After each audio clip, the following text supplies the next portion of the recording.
Look how tiny this blade is. This from Western. They call it the micro blade. It's so tiny. I just recently got it in the Black Friday sale. It's so sick. I got they call it the CB. No idea why, but it's called the CB. It's supposed to open from here, and you can just hook onto something like my tech pouch. So this is where it normally would stay. It would just hook onto my tech pouch like that, and I'll just keep it there. The other thing that I got, I'm just gonna do my research on what this is called first actually, because it literally just came yesterday. It's called an MT. This thing here is called an MT. Now it does multiple things. It's a multi-tool. This here, bottle opener. This here is a screwdriver. So it's a flathead. It's flat. Yeah, it's a flathead screwdriver. This end, you got a pry up. You know, like shove it inside a tin or something. Toss it open. I just love these stuff. You know, I probably hardly ever use it, once or twice. Definitely will use this. I've got the big brother of this. I use that every single day. But this is so cute. Still wanna use the blade. It's still in mint condition. It's absolutely brilliant stuff. This is. These guys, check them out on the Instagram. They're called Western Goods. I hope I pronounced that right. But they're called Western Goods.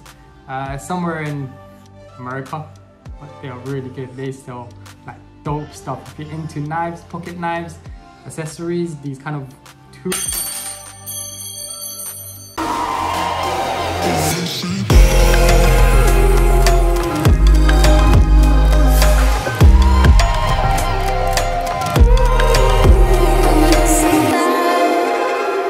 Anyway, so today we're going to talk about the Instagram pictures that you see versus the reality of the whole thing. Everybody knows when you see pictures on Instagram, they're not, you know, 100% all flat out good. Something has happened behind the scenes. Some people show what is happening behind the scene or in the video, but other times they just post like alcohol pictures, or they're going out for drinks with a friend and they show the alcohol or food or something like that.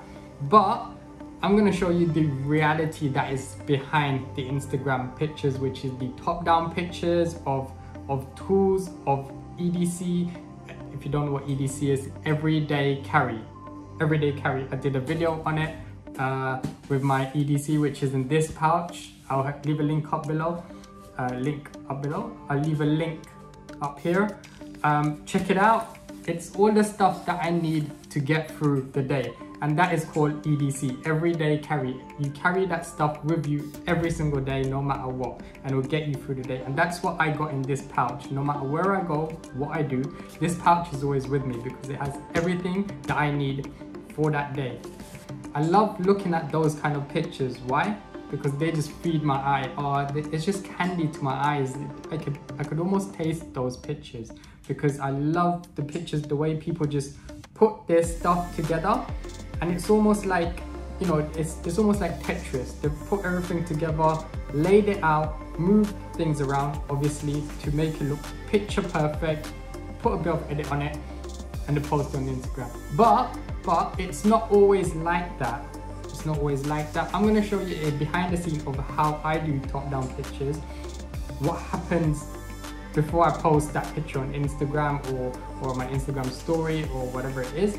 But I'm gonna show you how I lay things out, what goes in the picture, what comes out of the picture, and before I do any edit, so no color, no lighting, no, you know, other stuff that goes in and out of it. I'll show you firsthand from my vision what I see in the studio, what happens thereon. Okay, so that's what we're gonna do today. And what I'm gonna show you here, this is a full-on reality shot. This is what a setup would look like. I don't want to chuck everything in, but this is sometimes what you would see a setup look like if you haven't edited it yet. So here we got the camera, the lens probably, which is complementing towards the camera, the filters, and then you just have a little bit of accessories that are lurking around. I'm using a bit of texture from this plank of wood. You can see that it is a cut off from something else because I can't use this because it shines off, as you can see here. That's me. What we don't want to do is place everything. We take everything out of the bag, the battery, the memory card, the caps for the lens and the camera, and you start placing everything. Then you're getting a bit, you know, over the top. They look good, but you're not showing the viewer what to see. Everything is competing for attention. Another thing what I mean when I say texture is look something like this. This is a belt for the camera. Look how texturized that is. Right, I got this a few years ago. I've never even used it, but it just looks so cool with this really years and years old of this leather belt, which has been sort of like worn out now. But this is something that would also complement when you're shooting top down and you see all these objects lying around. But if you also just, you know, leave this maybe lying around, you don't even need to hook it to the camera, but just leave it in the frame and that could make a whole lot of difference. What is up with this rain? Can you hear that? Just let me show you what I mean, because it is right now ultimately chucking down with badass rain.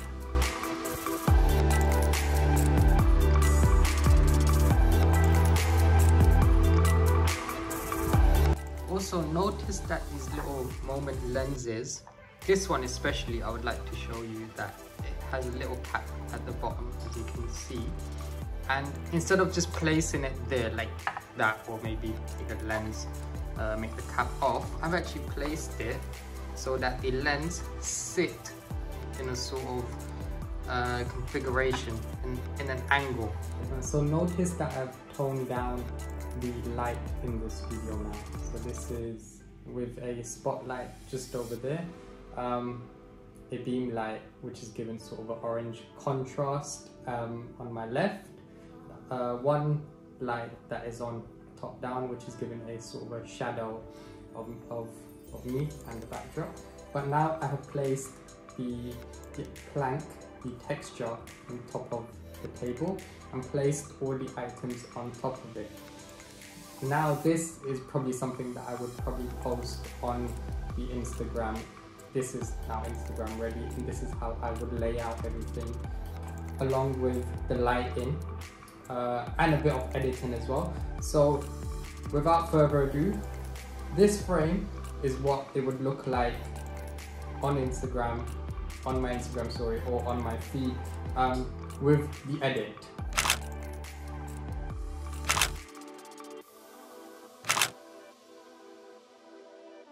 And when it comes to this reality versus Instagram pictures, what I tend to do is that I don't like taking everything out of the bag and showing, you know, the battery cover, you know, my gloves, the hat, all sorts of accessories. For example, when earlier in the video, when I showed you my pocket knife, the SD and stuff like that, these kind of stuff are photogenic. They do make a photo look good, but they are not complementing towards what I'm showing, which is, for example, my camera and the lens. They would, however, look really good on their own, and I've taken pictures of these on my Instagram recently when I was traveling in the southern coast and some forestry scenes and stuff like that. But that's what this would probably look good in. You know, if you're shaving wood off and you're crumbling all the wood shaving off the floor, and then you would place this on it and you take a top-down shot, that would be perfect. That's a good idea, actually. I should do one of them.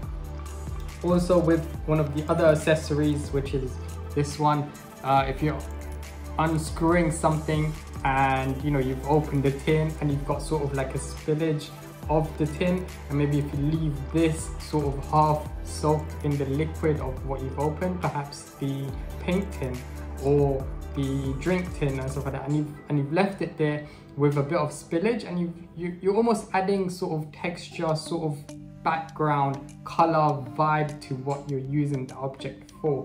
But however, what I'm trying to say is that I'm not going to use these to go and place them with a picture of my camera, with the lens, with the filter and all that kind of stuff. It doesn't really complement each other.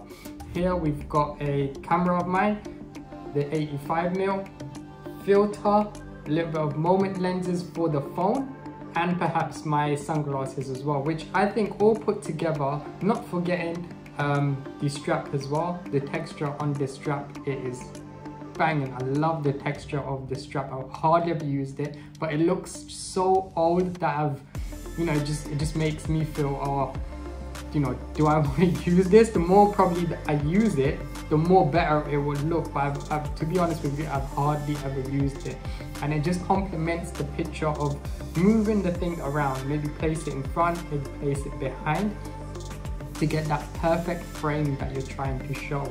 I've told you all the secrets to what I do behind the scene of taking my pictures in the studio, in the office.